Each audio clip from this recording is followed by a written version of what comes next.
Among the specific plans that Paul gave to the New Testament church in Thessalonica for living the Christian life, he also gave some practical exhortations that should be practiced daily.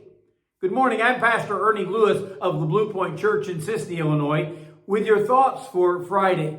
Many of these exhortations to the church and to believers dealt with how they would treat others or how to react when others mistreat us.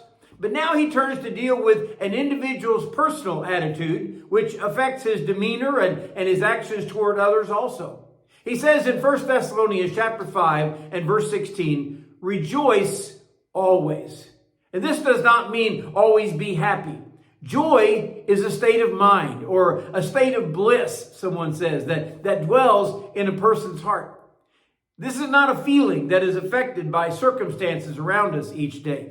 Some things may happen that don't make us very happy, but we still have that joy. The real idea of rejoicing is to show great joy or delight to others around us. It seems a common greeting during the days of Jesus was not just hello, but perhaps have great joy and peace. These were the days of great persecution for Jesus' followers, and perhaps some of them were filled with dread or fear, even anxiety over those who were opposing them. But the real call is for us to find that joy that may be buried deeply within and bring it out.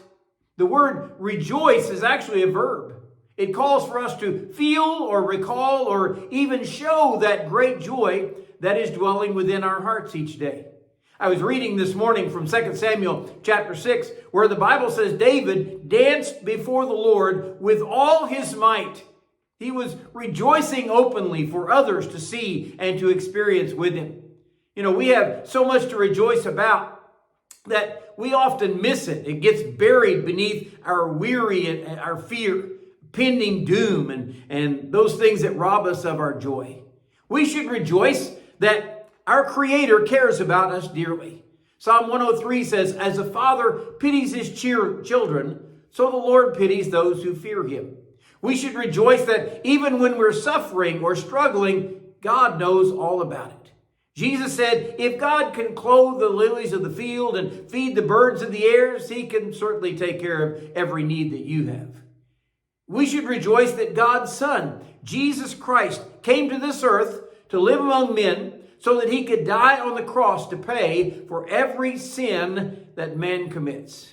And rejoice when we have concerns because God is right there in order to hear our prayers. I believe rejoicing should be seen and heard, maybe with a smile on our face or maybe even with a song on our lips, or if you're not a singer, maybe a testimony of God's grace in your life. The admonition is rejoice always, which means in good times and in bad times. And actually, the King James Version says, rejoice evermore, which means throughout this life, and certainly we will be rejoicing in eternity.